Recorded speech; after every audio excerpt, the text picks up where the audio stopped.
Bem, eu nasci em Maringá, no norte do Paraná, em 7 de abril de 1960. E vivi em Maringá até 1985. Saí de lá com 25 anos, depois que eu me formei em letras.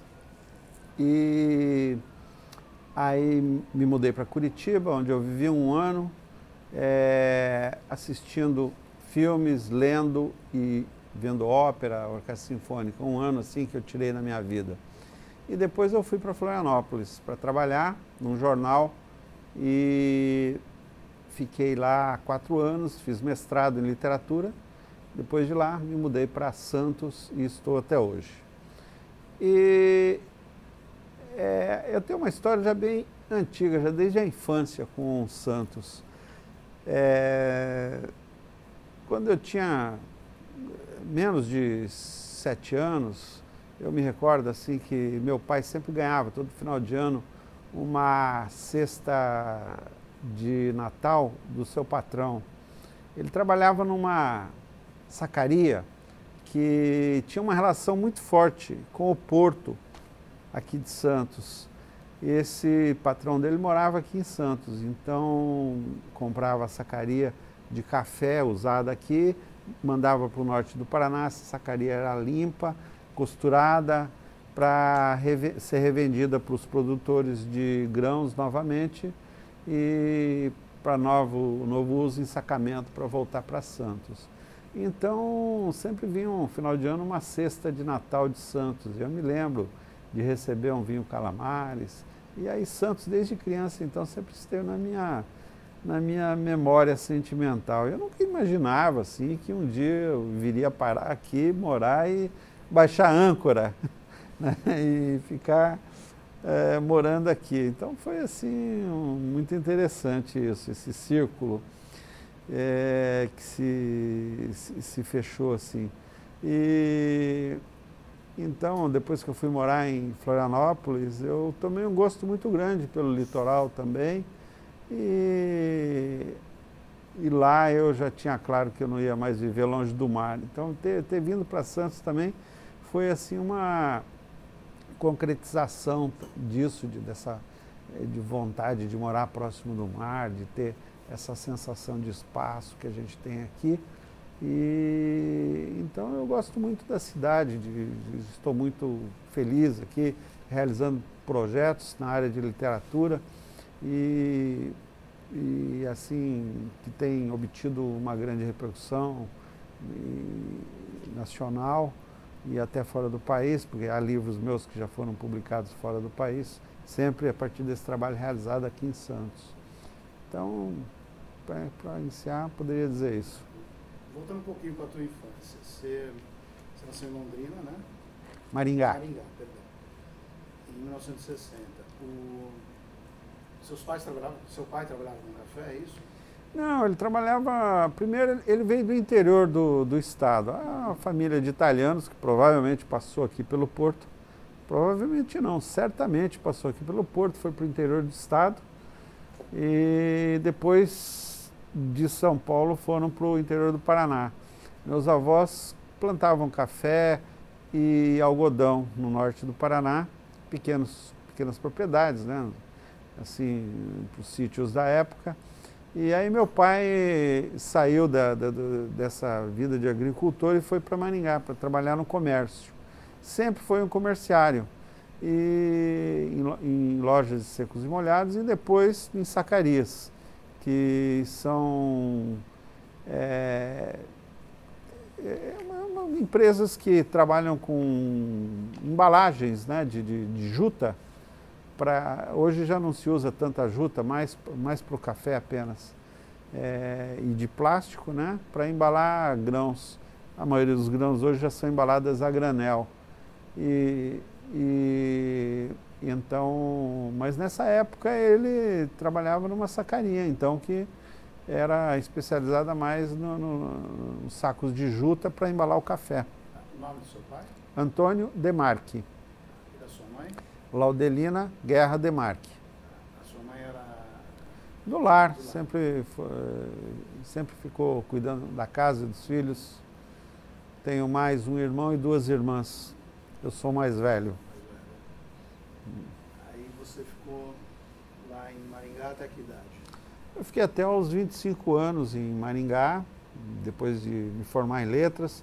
Tive muita atividade política também, participei muito intensamente em Maringá e nacionalmente também, porque eu viajava muito já, da redemocratização do país.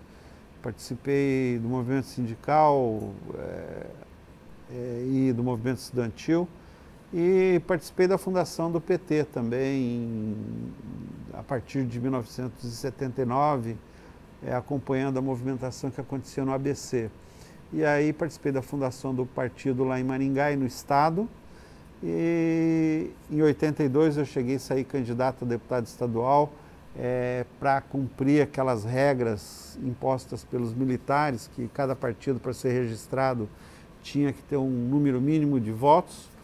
Então, eu fui candidato sabendo que não havia possibilidade de eleição. Nunca tive intenção de ter vida política partidária.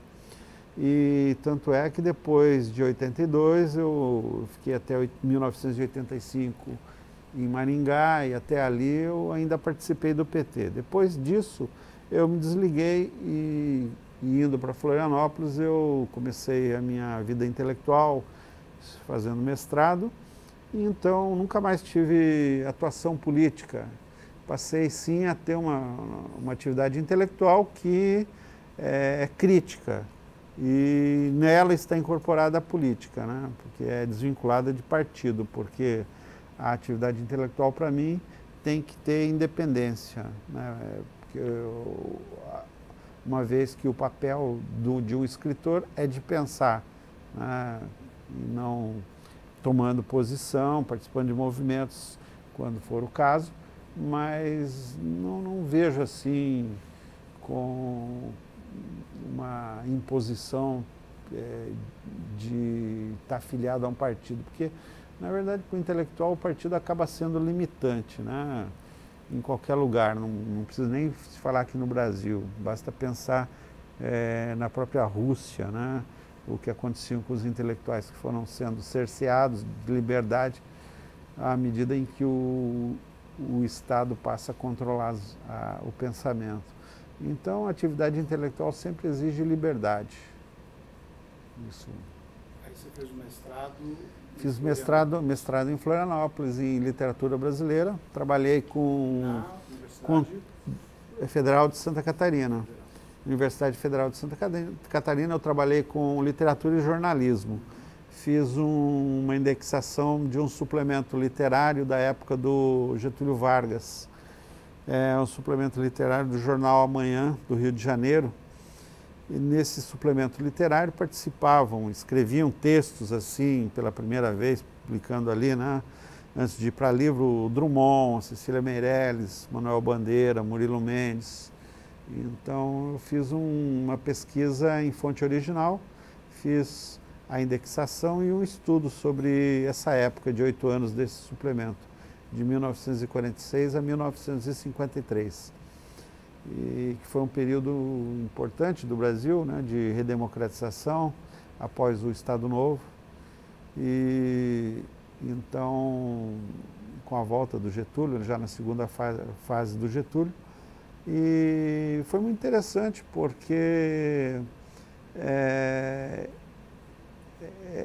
quando a gente conhece um jornal de uma época anterior, a gente passa a ver como é aquela época, como os escritores participavam daquele momento histórico, né? Naquele momento todos os escritores estavam praticamente empregados no Estado, né? No governo do Getúlio. E o Drummond mesmo ocupava um cargo importante no Ministério do Capanema, e ali ele ajudava vários outros escritores. O Manuel Bandeira também era um funcionário dos diários associados do Assis Chateaubriand, e também nesse jornal que eu estudei havia um outro suplemento que eu vinha a trabalhar depois no doutorado, que é o jornal Pensamento da América, que era um jornal, um suplemento dedicado a publicar autores latino-americanos e norte-americanos. e dentro daquela política da boa vizinhança imposta pelo Roosevelt, e que era usado para se publicar e traduzindo, né? Então, por exemplo, o Manuel Bandeira publicou ali todos os poemas que ele traduziu, que depois ele reuniu num livro que é clássico já. Ele publicava primeiro nesse jornal, dentro daquela política da boa vizinhança. E então foi assim um momento muito interessante de estudo desse período. E essa parte do meu mestrado e doutorado, tem vários ensaios desse período, que eu ainda não publiquei, devo reunir proximamente em livro. E aí você fica em Florianópolis até quando? Eu fiquei 4 anos, até 89, mais ou menos, de 86 a 89, 90. E aí eu acabei vindo terminar a escrita da minha dissertação de mestrado aqui em Santos. Depois que eu fiz toda a pesquisa de base lá em Florianópolis, numa coleção de jornal que eu consegui. E aí me mudei para cá então em 89, 90. Como é que surgiu essa ligação com o Santos RC? Na verdade, minha mulher veio fazer um concurso na profissão dela aqui em Santos e veio trabalhar para cá. Depois eu acabei me mudando e aí fiz concurso também na Câmara de São Vicente e eu trabalho lá até hoje como redator-revisor.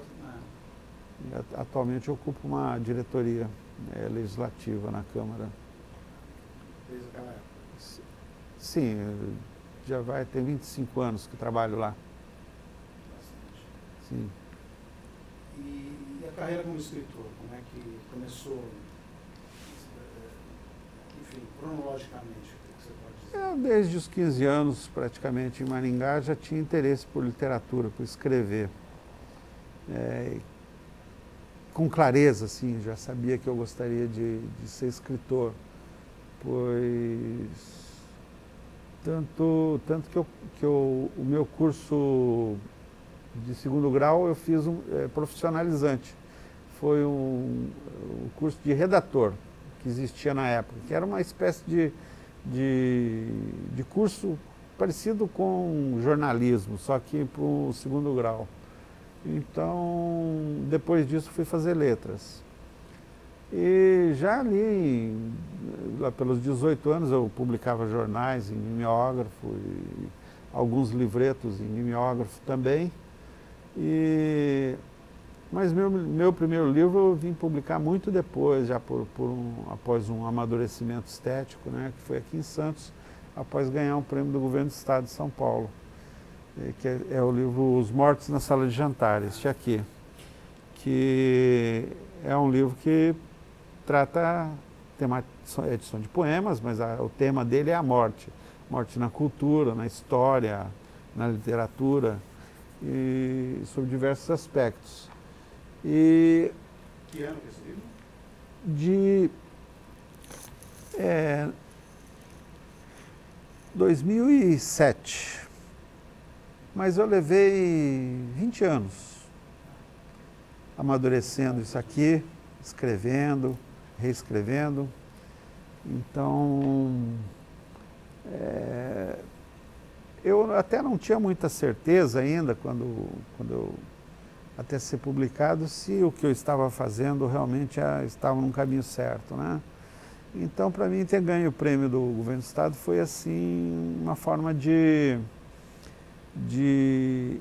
amadurecimento da ideia, né? De que realmente havia algo interessante no que eu estava fazendo, e posso dizer que de lá para cá houve já muita resposta crítica, então eu diria que estou no caminho certo, né? Outros livros foram publicados, tenho tido muito resultado disso, então realmente eu acho que é um trabalho que tem crescido em importância. Mas para chegar a isso, como eu disse, eu levei 20 anos pensando isso, eu na verdade sempre fui muito mais leitor do que escritor.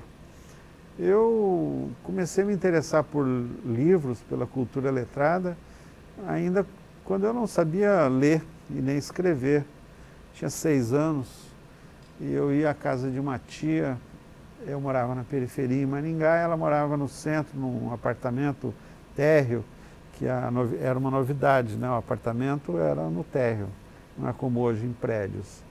E aí ela, na casa dela tinha revistas como a Cruzeiro, Fatos e Fotos, e revistas em quadrinho do Zé Carioca, do Pato Donald. E então eu comecei a folhear aquilo e me interessar por aquele mundo. E aí, então era um grande prazer para mim ir sempre na casa dela, toda semana, para ver o que tinha de novo. Aí logo eu comecei a frequentar a banca da esquina e comprar um gibi, corria lá, lia, voltava para trocar, pagava metade do preço, pegava outro. Aí fui aprendendo a fazer negócio. E aí fui acumulando gibis. Chegou uma época que eu tinha ali pelos 15 anos, eu cheguei a ter 300 gibis em casa, sempre negociados, assim, 2 por 1. Então eu saía no sábado, estudava pela manhã, saía no sábado pelo bairro, conhecia quem gostava de ler, ia lá e ia trocando. Aí chegava à noite do sábado em casa, com 30 revistas novas assim para ler, espalhava na cama, era um prazer, né, olhar para aquilo e ver por qual começar. Aí com o tempo eu fui logo perdendo a curiosidade pelas histórias em quadrinhos e buscando algo mais complexo. Então passei a ler livros já de Pulp Fiction, uns livros de Bang Bang, depois comecei a ler os clássicos e frequentar a Biblioteca Pública de Maringá, que tinha um acervo parado no tempo, não havia renovação. Mas para compensar isso, logo eu descobri a biblioteca do Sesc, que era uma biblioteca nova, estava sempre comprando livros novos. Então por ali eu descobria leituras que estavam saindo no jornal e tal, lia jornal muito, então procurava sempre estar bem informado. Então eu sempre fui um leitor, fundamentalmente, que como desdobramento dessa vivência começou a escrever. E hoje eu tenho uma biblioteca de cerca de 7.000 volumes, que é viva, sempre está entrando e saindo livros, eu leio muito. Agora que eu estou fazendo um trabalho de edição de novas revistas da Babel, eu leio praticamente 2 a 3 livros por dia, então eu leio muito, e aí disso que eu vou lendo eu vou selecionando. Alguns ficam na biblioteca, outros eu coloco para circular, para encontrar novos leitores. E então é uma biblioteca bem selecionada que vai se descobrindo para mim ao longo do tempo também, né? Porque é uma vivência, né, que se tem com ela. Então. No seu trabalho como escritor, quais as influências, as primeiras influências? Eu diria assim que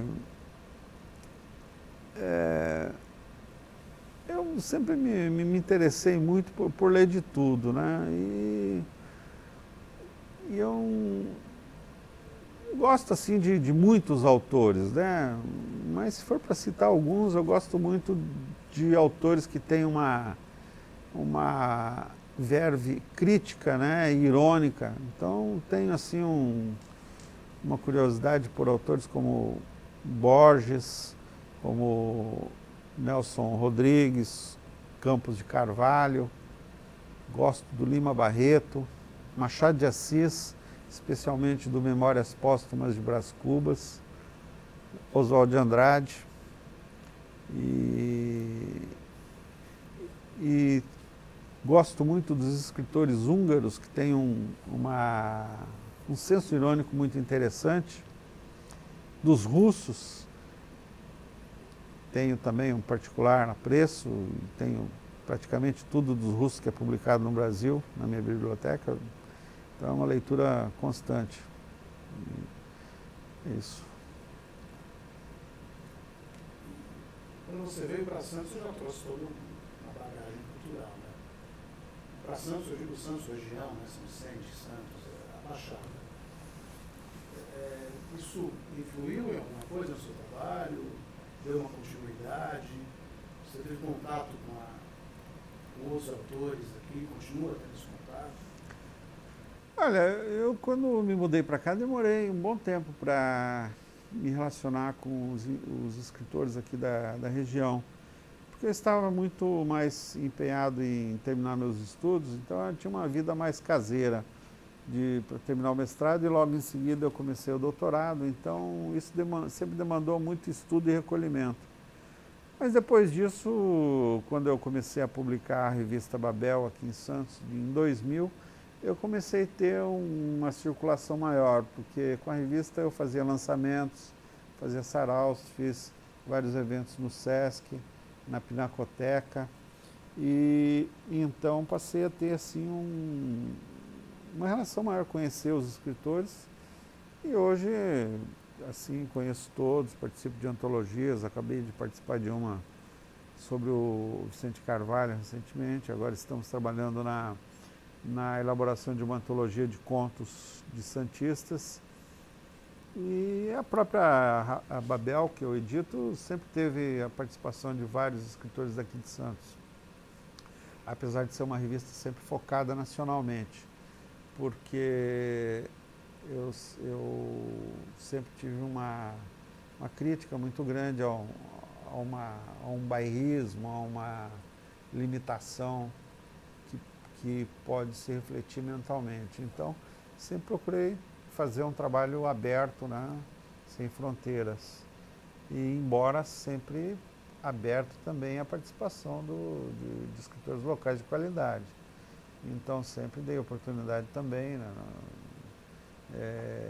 de criar esse diálogo, né, e muitos escritores estão na revista, o Márcio Barreto, o Alessandro Atanes, Paulo de Toledo, Flávio Viegas Amoreira, Manuel Herzog, Marcelo Ariel e outros aqui da região de Cubatão, Natanael, Reiex, que são menos conhecidos, a Regina Alonso, enfim, há muita gente sempre presente nesse trabalho aí no Saraus, participando do Saraus também. Então tem uma boa vivência. Agora estou em contato com uma geração mais antiga, né, conversando mais e participando de sarau com o Cancelo, por exemplo, e outros escritores, o Sérgio Cérvulo, que é um filósofo muito interessante daqui da cidade. Então tenho também diálogo com várias gerações, né? É interessante. Santos teve uma história aí de teatro, né, muito forte, né? Acho que de escritores talvez essa seja um momento talvez mais pulsante, né? Eu concordo com você, realmente a cidade está com um número muito grande de escritores e vários assim que têm tido repercussão nacional pelo trabalho importante que estão fazendo. Tanto é que a gente olha para o passado assim, os autores que mais se destacaram são muito poucos, né? A gente se recorda de Plínio Marcos, de Patrícia Galvão, Geraldo Ferraz, que veio para cá, e há alguns locais que tiveram uma produção mais tímida, né? Acabaram não tendo assim trabalho em livro publicado e tal, né? Mas então hoje nós temos aí cerca de pelo menos uma dúzia de escritores assim com livros publicados, ativos, né, que têm tido repercussão muito boa, fora ganhado prêmios, indo para grandes editoras. Então há uma efervescência mesmo intelectual na cidade, que também se soma ao teatro, que é muito rico, há um grande número de pessoas também trabalhando em cinema, então a gente vive mesmo na época apesar de haver uma precariedade de espaços, né, para a circulação dessa produção toda, há um grande número de pessoas produzindo, né, e apesar da precariedade, superando esses limites. Então é muito interessante este momento que estamos vivendo aqui na cidade. E o seu segundo trabalho? Depois dos Mortos na Sala de Jantar, eu ganhei um prêmio da prefeitura, do Facult, e que foi Pirão de Sereia. Eu ganhei o prêmio e ia publicar um livro de poemas, mas avaliando o que publicar, eu pensei melhor e decidi fazer a reunião de tudo que eu havia escrito em poesia até então. Uma vez que eu ia fazer 50 anos e já estava há 30, pelo menos, escrevendo muita coisa na gaveta. Então, me sentei e selecionei tudo que eu havia escrito, joguei fora muita coisa e o que se salvou está aqui. Então, fiz uma reflexão sobre o que foi essa experiência de 30 anos e publiquei, então, neste Pirão de Sereia. Tem o que seriam 17 livros aqui, né? 17 linhas de escrita. E então foi também um trabalho que tem tido muita repercussão até hoje. Foi publicado em 2012 pela Realejo e que tem rendido bastante. Depois desse, de 2012, eu publiquei apenas mais um livro de poemas, que é O Amor é Lindo, que saiu pela uma editora de São Paulo, a Patuá. E após o Pirão de Sereia, eu publiquei Siri na Lata, que é este aqui, que eu reuni crônicas escritas, publicadas em jornal. Passei escrevendo no jornal de Maringá durante 8 anos. É um jornal parecido com o jornal A Tribuna. E tinha uma coluna semanal, então escrevia sobre política, sobre cultura, livros, filmes. E o que me desse na telha escrever. Tinha liberdade total. Então, aí chegou a hora, então, depois de 8 anos, fiz uma seleção e reuni tudo neste livro, então, Siri na Lata, que é o título remete ao próprio estado da escrita, né? De um estado de tensão crítica contra o momento que se vive, para pensar criticamente a época, né? Politicamente, culturalmente, sobre seus diversos aspectos. Crônica você não tem escrito mais? Eventualmente escrevo. Agora, eu tenho tido muito pouco tempo ultimamente, então meu único compromisso é com o site do Jornal A Tribuna, o Rock and Roll, que tenho publicado uma crônica mensal sobre música e cultura. Então, eu procuro escrever sobre como a música tem importância cultural, né? Aspectos da música relacionados à cultura. Então, nas 4 primeiras que eu publiquei, foi um panorama que eu fiz sobre, que eu dei o título de A Trilha Sonora sobre a Ditadura. Então, foi a época que eu me formei, após a ditadura de 64, lá pelos anos 70, começo dos anos 80. Então, eu fiz uma reflexão, um histórico de que música tocava naquela época, né? E é muito interessante o tipo de música que estava no ar, nas rádios. Hoje mudou muito, né, a relação com a mídia. Na época se ouvia muito rádio. E então, aí vem fazendo essa reflexão. Aí este mês vou publicar uma crônica sobre o Chet Baker, que é um músico que gosto muito. Então, vario, né? Não tem assim uma fixação determinada, sempre sobre música e cultura, né? Então eu fiz uma reflexão sobre a música do Chet Baker, que eu mais gosto, a relação dele com a poesia, e a história de vida dele, que é uma história bem trágica, envolvimento com drogas e a morte prematura.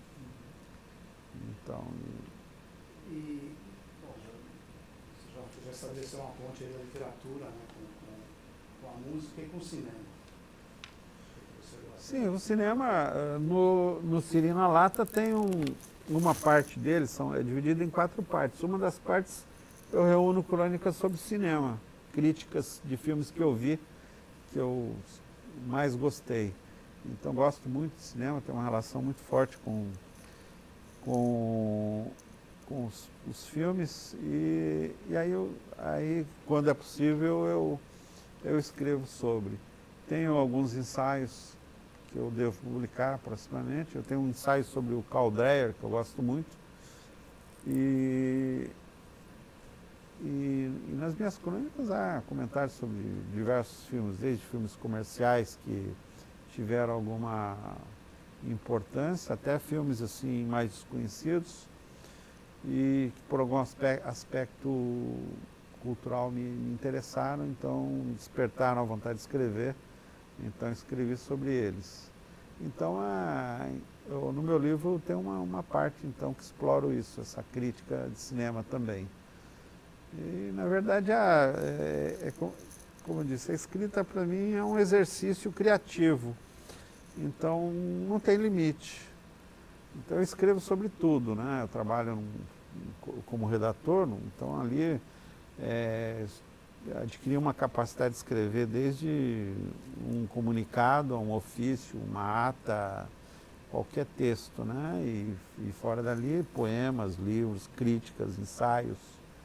E agora, como eu disse há pouco, estou para participar de uma coletânea de contos também, né? Aliás, vão ser 2. Tem uma que vai ser lançada em São Paulo, que são contos que pensam o século. O desafio colocado para os escritores foi de pensar alguma coisa importante que tenha acontecido em 1917, que tenha repercussão hoje, em 2017. Então eu escrevi um conto fazendo uma relação possível, né, do que me interessou, que eu descobri. E aí, então, eu tenho um livro também de contos que ficou como finalista do Prêmio Sesc. Então, estou para reescrevê-lo para publicar no que vem. E só não escrevi um romance ainda porque eu não tive tempo. Porque o romance demanda um tempo, um fôlego, que ainda não deu. É mais fácil escrever um poema que é mais concentrado, é uma ideia concentrada, se escreve, se reescreve, está pronto. Um romance demanda um fôlego muito maior, uma carpintaria mais complexa, né, para parar em pé. Então, você veio para a Baixada nos anos 80? 89, 1989, 90, foi. Era um período de pouquíssima criação cultural, né? Pelo menos. Sim, eu acho que, eu até não diria assim tão negativamente, porque o espírito da época, e nem digo de Santos, mas do país, que era um período de redemocratização intensa e que estava muito aberto para a criação. E aqui em Santos, então, foi uma época de um governo da Thelma de Souza, do Davi Capistrano, e que eu me recordo que foi um momento que mais se investiu em cultura na cidade, porque foi naquela época que foi criado o Cinearte, Posto 4, a Hemeroteca, a biblioteca lá da praia, e Gibiteca. Então, isso, eu me lembro então dessa efervescência nessa época. Talvez não tivesse assim tanta gente produzindo cultura como há hoje, mas naquele momento havia assim, uma abertura de espaços que acho se reflete até hoje, porque, por exemplo, o Cinearte é um lugar assim de referência para a gente ver certos filmes que a gente não consegue ver normalmente no circuito. E a hemeroteca, para mim, também foi muito importante como fonte de pesquisa. Eu fiz ali um levantamento, por exemplo, de textos da Pagu, escrita no jornal A Tribuna, por um pesquisador norte-americano. Fiz um levantamento, um trabalho que eles estavam realizando, graças à existência da hemeroteca, que reúne ali uma memória histórica da cidade, né, uma coleção de jornais. Então, assim, a cidade passou a ter, a partir dos anos 90 para cá, passou a ter um espaço maior para a cultura, né? E que hoje passa assim, por alguns momentos precários, altos e baixos. Por exemplo, a gente vê aí as oficinas Pagu, né, que está numa situação, está fechada já há 2, 3 anos já quase, e que era um espaço importantíssimo de criação ali. Então, a cidade anda assim, altos e baixos nessa área atualmente, né? O investimento está deficitário, eu julgo, né? Acredito. Naquela época, inclusive, o pessoal da Secult fez a revista Artéria, né? Sim, veja bem, a Artéria foi uma revista dos anos 90. Jair de Freitas, 7 edições, aquela revista. E era uma revista que reunia todas as áreas. Então, tinha poetas, contistas, todo mundo escrevendo, participando ali. Então, mas era uma oficina experimental, eu diria, né? E até certo ponto havia um tanto de amadorismo ali, pois poucos daqueles que participaram ali tiveram uma obra mais amadurecida, né? O Cancelo mesmo tem vários livros publicados, então ele é uma exceção que a gente pode pensar, né? O Edson Amâncio, também naquela época, tem vários livros publicados. Eu cheguei a escrever a apresentação de um deles. E então o Jair de Freitas, que foi um poeta da cidade, publicava na revista tudo, ele mesmo não conseguiu publicar nenhum livro, né? Em vida, tem alguns inéditos na gaveta e são bons poemas, mas ele não conseguiu alcançar um amadurecimento de escrita, né, como na intensidade do trabalho que ele teve como agitador cultural, né, que foi muito importante. E é um trabalho que existe dele que está por ser publicado ainda. Então, meus livros, depois que comecei a publicar, começaram a ser traduzidos no Peru, esses dois aqui. O Sereno que Enche o Ganges e Passeios na Floresta. São 2 livros que estão no Pirão de Sereia e que foram traduzidos em Lima. E esse trabalho com os peruanos foi muito interessante, porque através do Alessandro Atanes, que conheceu um poeta de Lima, o Oscar Limache, ele conheceu em Lima num passeio, depois o Oscar veio para Santos, nós começamos a publicar um selo cartoneiro aqui, o Sereia Cantadora, que eu criei na época que eu estava editando a revista Babel, e para o Ministério da Cultura, já podemos falar sobre isso.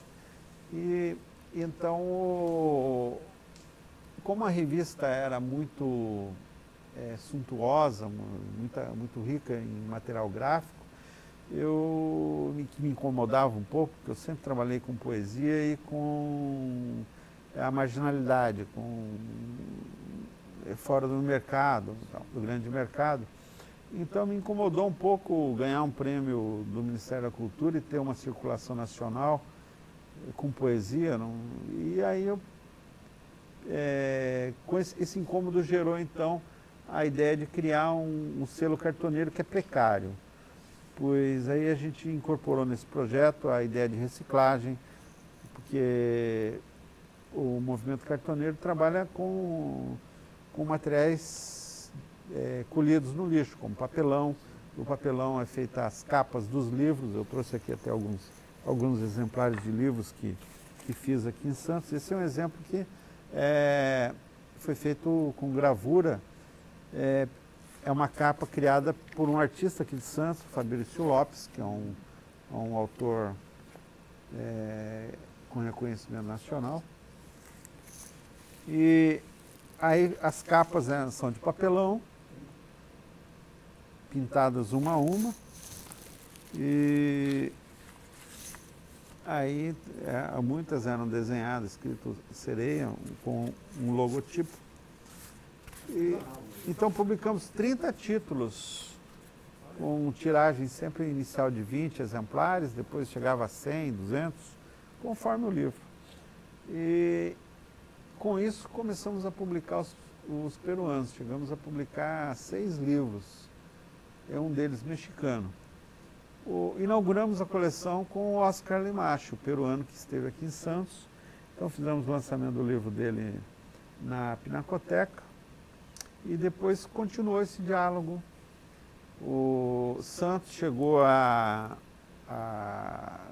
criar um convênio de irmanamento com a cidade que fica ali vinculada com Lima, uma cidade portuária. E o embaixador esteve aqui em Santos, fizemos um evento no Teatro Patrícia Galvão, e lá tivemos expondo e lançando livros cartoneiros desses peruanos. Então é um trabalho que também teve essa repercussão institucional. E fomos para o Peru, o Atanes foi, depois eu fui. E isso gerou esse diálogo, então, eu tive 2 vezes lá em lançamento de livros meus, na Feira do Livro de Lima, que é uma enorme, e também para fazer uma pesquisa de base para um autor que eu traduzi um livro inteiro que está para ser publicado. E fora isso, então, tem esses poetas que traduzimos e publicamos no selo da Sereia. Então, foi um trabalho assim rico em diálogo. Fizemos vários saraus para lançar, fizemos lançamentos no Sesc, em Santos, na Pinacoteca, na Vila do Teatro, lá em Cubatão, em outros Sescs do estado de São Paulo. Então é um trabalho teve uma ótima repercussão. E em 2009 eu ganhei um prêmio nacional do Ministério da Cultura com um projeto da revista de poesia que eu edito em Santos, que é a Babel. Esse projeto que eu fiz foi de mapeamento da poesia contemporânea no Brasil, a partir daqui de Santos. Então foi uma pesquisa que demandou a leitura de cerca de 300 poetas, mais ou menos, do país, num período que foi de 2000 a 2010, então tudo que se produzia de poesia nessa época. E aí fiz uma seleção por temas, como os poetas veem o país que eles vivem, poesia na era Lula, e que eu coloquei aqui as fotos dos containers, para representar a globalização e a identidade com nossa cidade. E depois disso eu publiquei uma edição sobre como os poetas veem a cidade em que eles vivem. Ilustra um trabalho de uma artista, é uma foto de um lugar aqui em Santos que não existe mais. Fica ali do lado da atual Câmara de Santos, o antigo prédio dos bombeiros, e são caixas postais. Essas caixas postais já não existem mais, porque a prefeitura foi lá e fez uma caixa postal de concreto única, de cor cinza. Então apagou essa cor local aqui, esses detalhes assim, colorido, né? A marca das pessoas, né, do local, isso se perdeu. Tiro Naval? Isso, exatamente, na rua Tiro Naval, no final da rua Tiro Naval. Eu não sabia que tinha isso lá. É. Então, essa foto, na verdade, é a foto de um trabalho de uma artista de Curitiba que esteve aqui. Então, ela ia em lugares degradados e colocava uma agulha de acupuntura gigante e fazia foto. Aqui, se você observar, no canto tem a agulha aqui, ó. Aqui onde está meu dedo, ó. Isso. A agulha, então, é uma foto que foi exposta no circuito de galerias da Caixa Econômica, num prêmio que ela ganhou nacionalmente. Então, ela registrou diversos pontos aqui em Santos. Depois daquela edição, eu fiz uma edição sobre como os poetas veem a questão das fronteiras. As fronteiras geográficas, linguísticas, sociais. E sempre com poetas de todo o país. Gente daqui de Santos também. Aí, finalmente, publiquei uma edição sobre eu-outro, como os poetas veem a si próprio e ao outro social que formata a sua poética. Então, são edições sempre muito ilustradas com obras artísticas. Assim. E, finalmente, uma edição sobre um outro nacional que eu julgo muito importante, que é o índio. Então, esta edição teve vários poemas de índios ou de poetas que estão trabalhando com poéticas indígenas. E aí, finalmente, uma edição com reflexões sobre o projeto todo e poemas também, com os temas que escolhemos. Essa experiência foi muito interessante também, porque cada revista dessa teve 10.000 exemplares distribuídos nacionalmente em pontos de cultura, que é um número assim muito longe do que eu estava acostumado a lidar, porque sempre publiquei revistas com 500 exemplares. Então a repercussão era mais próxima, né? E fazer uma edição, 6 edições. 60 mil, né? Então foi uma resposta bem diferente da que eu estava acostumado. E agora, então, recentemente, do ano passado, estou produzindo isso, ganhei um prêmio do PROAC para editar mais 3 edições no formato antigo da revista, que é no formato livro. Estou fazendo esse trabalho pensando o contemporâneo também, como os poetas estão lidando com essas transformações políticas e sociais que estão acontecendo no país. Então, está ficando uma edição muito interessante, muito boa, crítica. Do PROAC, né? Do PROAC. E vou publicar também um material muito interessante, vou reproduzir praticamente um livro de poemas do Geraldo Ferraz, que ninguém conhece aqui em Santos. Então, e vai sair na edição o poema completo e um ensaio de um santista que é professor nos Estados Unidos, que escreveu um ensaio sobre isso, e então vai ser uma edição muito, muito interessante, com novidades, né? Que vai ter formato livro. 17 por 23. Isso, exatamente, que é o formato que eu mais gosto de trabalhar, porque é uma linguagem mais próxima do livro do que esse formato de revista, né?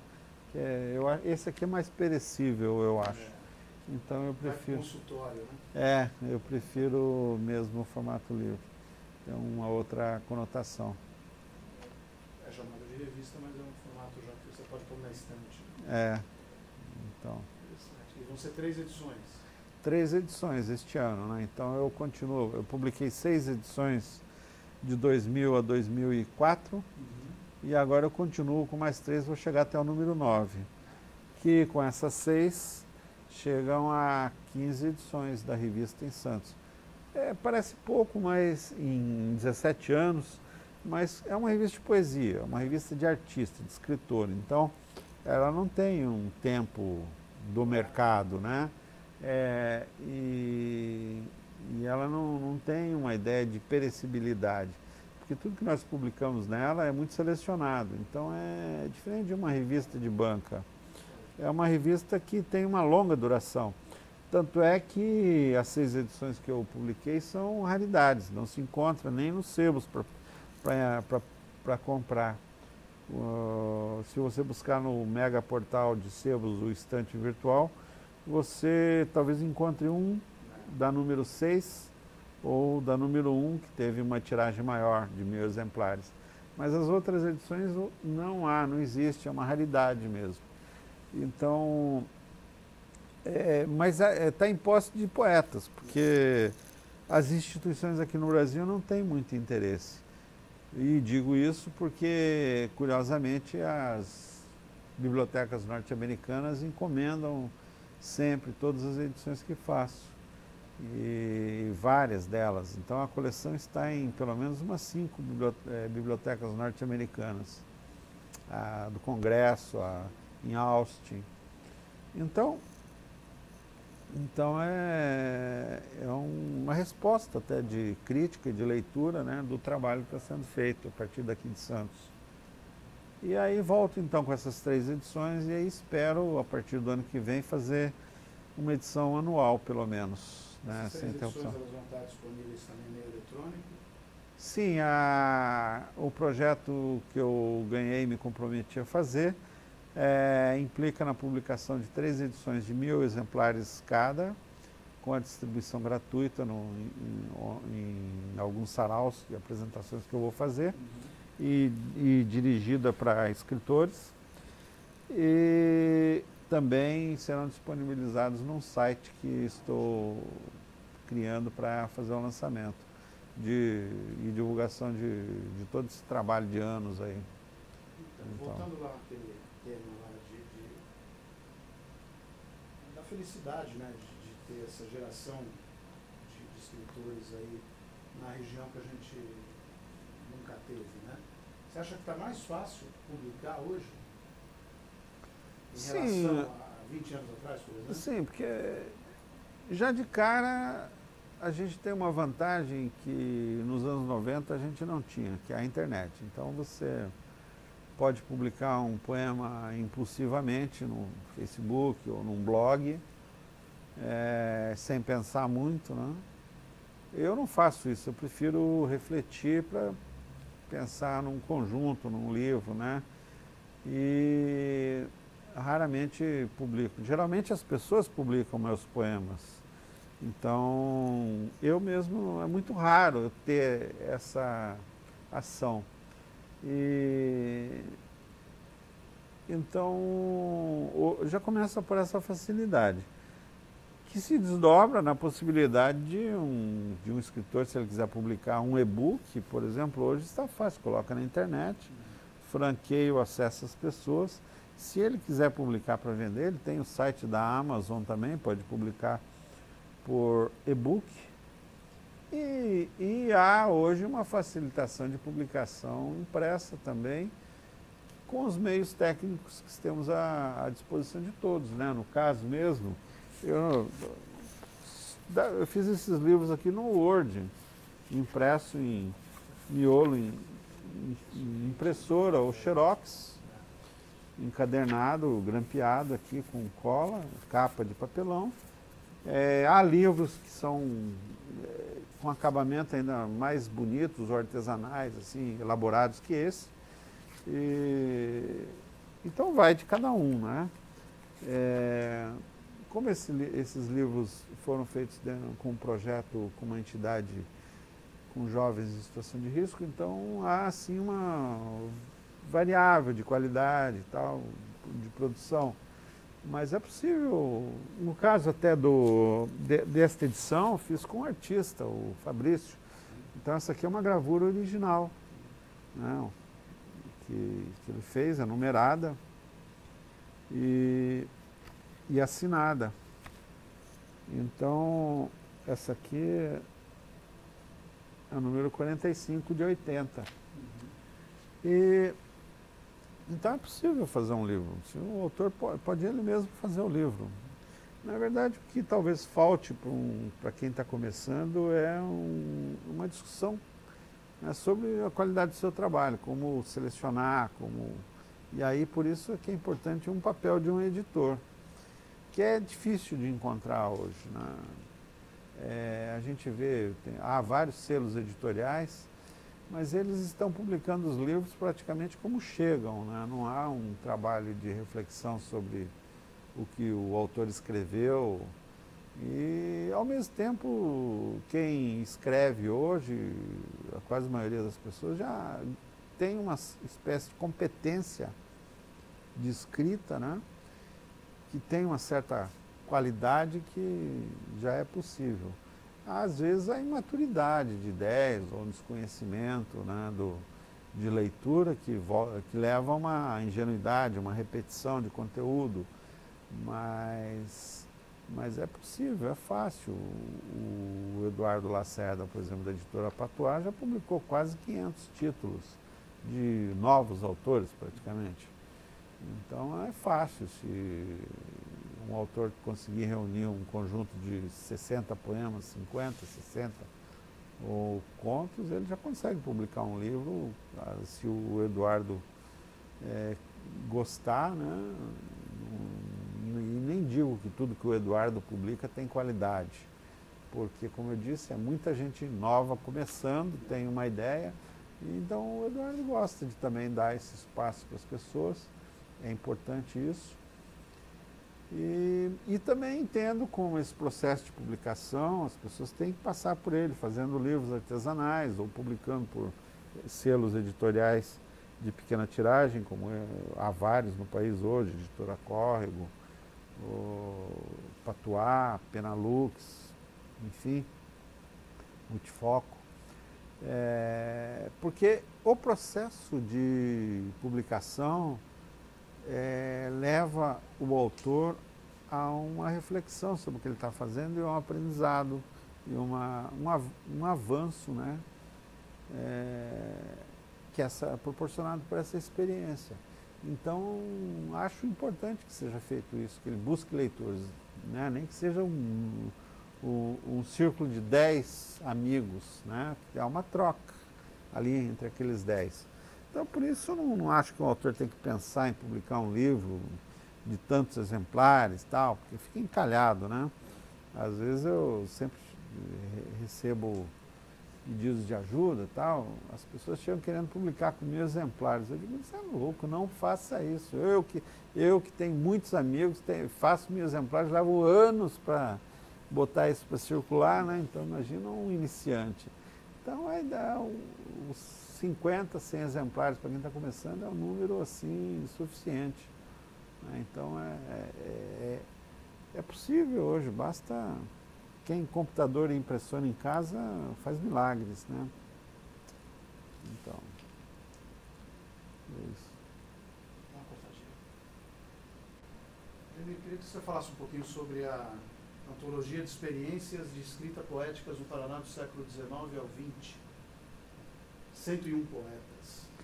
Sim, foi uma encomenda da Biblioteca do Paraná, do seu diretor, editor do jornal Rascunho, o Rogério Pereira. Ele, por causa do meu trabalho já nacionalmente com poesia, e me solicitou uma elaboração de uma antologia de poetas. E ele me pediu apenas que eu começasse na época da emancipação do Paraná, no século XIX, 1865 aproximadamente. E então eu fiz uma pesquisa e aí, para não ficar apenas com alguns poetas que têm uma obra mais sólida, e há muitos escritores com obras menores ou não tão importantes, ou que tiveram uma importância mais social. Enfim, aí eu fui definindo o tema e por isso eu dei o subtítulo antologia de escritas, de experiências de escritas poéticas, do século XIX ao século XXI. Porque, então comecei lá no século XIX com os primeiros poetas, haviam até mulheres já escrevendo naquela época, o Júlia da Costa. E aí fui reunindo esse trabalho, então cheguei a 700 páginas aproximadamente e passei de 100 poetas. Aí na discussão com o editor, chegamos ao número mágico de 101. E aí, então cortamos alguns e tal, e resultou nisso então. 2 volumes, somando 700 páginas, e em que eu selecionei o que eu julguei mais interessante de cada poeta, né? Eu fiz a leitura de toda a obra deles, desses mais de 100, e fiz então biografias de cada um todo, e foi reunido nessa antologia, que teve uma ótima repercussão lá no estado. Essa antologia foi distribuída em todas as bibliotecas escolares do estado, e eu me empenhei bastante em fazer, porque para mim tinha um significado a mais do que apenas um trabalho. Porque eu me formei lá no Paraná na dificuldade de ter acesso à informação. Então eu senti ali uma oportunidade de fazer um mapeamento dos escritores de poesia no estado, né, com essa abrangência. Então por isso também alcancei esse número 101, fazendo um registro bem amplo da obra de todos eles, abrindo possibilidades de novas leituras, né, e pesquisa pelas pessoas. E com essa ideia de que o livro está em todas as bibliotecas do estado, então uma coisa que na minha época eu não tive a facilidade. Então os novos leitores vão ter acesso a esse livro, conhecer a poesia de estado e se motivar até a ser novos escritores, com material rico, variado, estimulante, né, para pensar. Então foi uma antologia assim de fôlego, né, um desdobramento de uma outra que eu já havia feito lá também, por encomenda da imprensa oficial do estado, pelo escritor que era editor Miguel Sanches Neto, era o editor da imprensa oficial na época, e ele formou uma coleção de livros do Brasil Diferente, e aí então faltava uma antologia de poetas para completar esse painel, e eu fiz então essa antologia, só que eu foquei na minha geração ali, dos nascidos de 1955 a 65. Então nessa antologia eram muito pontual, né, 26 poetas. Então com a 101 eu fiz um mapa bem mais abrangente e sem pensar numa geração, pensei em outros parâmetros críticos e selecionando mesmo o melhor de cada um. Foi um trabalho raro de se fazer, porque não é comum que os governos tenham esse pensamento assim de formular projetos, né? Na verdade, o que há hoje muito, aqui no estado de São Paulo, por exemplo, o governo do estado, por exemplo, publica editais livres para os autores pensarem o que vão fazer. Mas o estado não chega a propor, assim, não tem um projeto. Aqui em Santos, por exemplo, há muita coisa escondida aí, perdida pelo tempo, né, que poderia ser revitalizada, né? Então falta assim, uma política cultural, né, que abra essas possibilidades. E no estado do Paraná, lá é muito importante isso que acontece. É uma biblioteca vivíssima, que tem um jornal da biblioteca que circula com mais de 10 mil exemplares, distribuído nacionalmente, e mostra a vida lá dentro da biblioteca, os livros que estão entrando, os destaques. Eles têm um projeto, o autor na biblioteca. Então todo mês eles levam um autor nacional para fazer um bate-papo lá no auditório da biblioteca, eles gravam, filmam, e depois eles transcrevem esse bate-papo e vai para um livro. Então tem o registro da imagem, da transcrição no livro, e já publicaram várias antologias disso, uma parte editada no jornal também, e então é uma biblioteca muito ativa, muito viva, né, que serve como modelo para muitas outras, né, que poderiam existir. E aí eles também têm essa coleção de livros, né, que até recentemente eles tinham um prêmio, o Prêmio Paraná, que publicavam um livro de poemas e um livro de contos ou romances selecionados. Mas por causa das crises financeiras que atingiram tudo, o prêmio foi suspenso. Mas, então, o Estado do Paraná tem uma política cultural assim, sempre muito ativa, forte, né, com publicação de jornais, de revistas, coleções de livros, né, como essas que eu falei, e uma biblioteca ativa como essa, né, que deveria servir de modelo, né, para todo o país.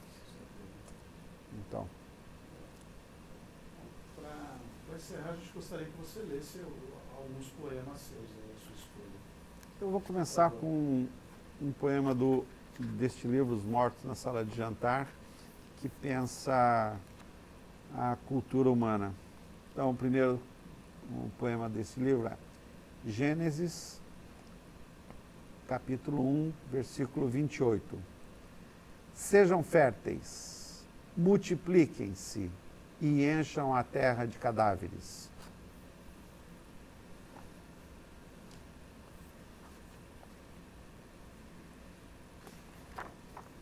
O segundo poema que eu vou ler é um poema que eu dediquei ao Gilberto Mendes, nosso compositor, maestro, que se chama Vento do Diabo, que fala do nosso vento noroeste. O noroeste é morno, como bafo de diabo. Vento de saci sopra para todo lado, crispa o mar de manchas brancas, desenhando gaivotas, mas enquanto venta, não há sinal de ave nenhuma. Guará, pomba, garça, bem-te-vi, todas somem, não se sabe onde. As árvores, sempre plácidas, se contorcem, como se quisessem se livrar de algo. Um espírito ruim que dela se aposse. Vindo de dentro, embora é de fora que assopra. A paisagem se crispa e se altera até na cor. O ar se enche de areia fina que voa e a tudo penetra, recobrindo móveis e o que esteja estático, como fuligem ou cinzas vindas da chaminé do crematório de Corpos da Vila Belmiro ou de Aço de Cubatão.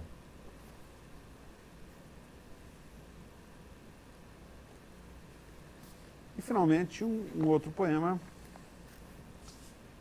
cujo título é O que você está fazendo? O que você está fazendo? Nada. Ainda que esteja lendo e você veja, nada. Trabalhando, escrevendo, nada. Olhando pela janela, nada. Deixando o tempo ruir, como por meu corpo fluem os neutrinos, pelo nada. Por incontáveis buracos sou nada. E é isso que estou fazendo.